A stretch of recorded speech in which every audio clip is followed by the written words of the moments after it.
Kahapon, kinain na namin yung nabili naming avocado dito. Nakakain yung mga bata. May 3 pang piraso. Ito, hindi tayo bibili nito. Iba.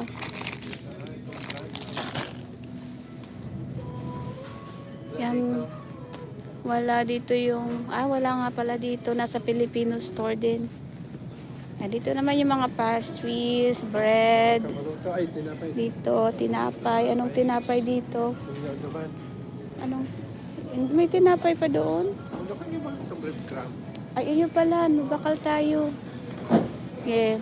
May plano pala akong gawin. So, kailangan namin ng breadcrumbs. Kasi may sliced bread doon na hindi man nakakain ng mga bata. So, I'm planning to cook it in a different way. Yung bala kong gawin doon, pipritusin ko yung tinapay with cheese and ham. Saan ko yung ham dito? Yung ham daddy. Kunin na natin. Dito naman, eggs. May eggs pa kami. May itlog pa. Yogurt. Ay, oo, kasi isa na lang yung tira. Paborito namang yogurt ng mga bata. Si bunso lang pala. Paborito niya, paborito niya to strawberry flavor. Ano na siya? 579. Ano yung mga $1 na yan? Ito, 1 each. Ito na lang. Dati kasi madag-sale ito. Ngayon hindi. Kamahal? $5.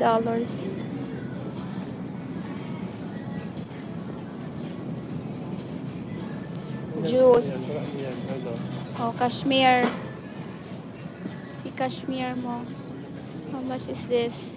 Yung nakasil yata, yung isa. Anong hanapin dito? Kape. Sa kabila tingnan ko ng juice.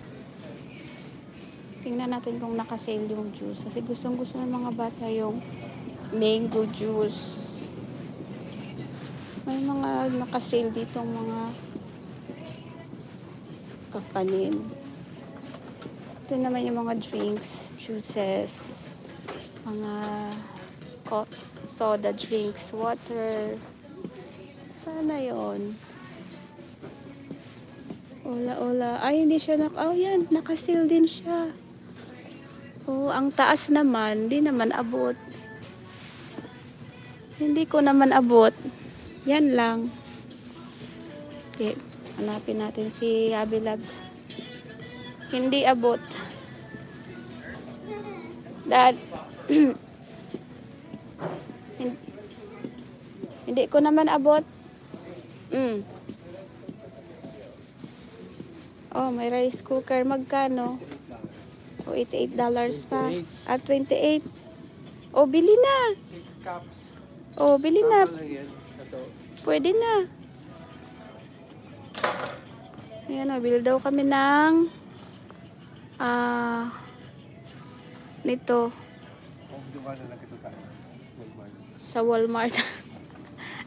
6 cups. Di maliit lang to. 6 cups. $28 lang siya. Save $7 na lang daw. Biglang nagbago ang isip ni Mr. Mag-Walmart na lang daw. Baka gusto niya malaking Ang laki naman yan. Ito, 1 kilogram. 1 kilong asukal. Kape, where are your coffee? Saan ba yung kapihan dito?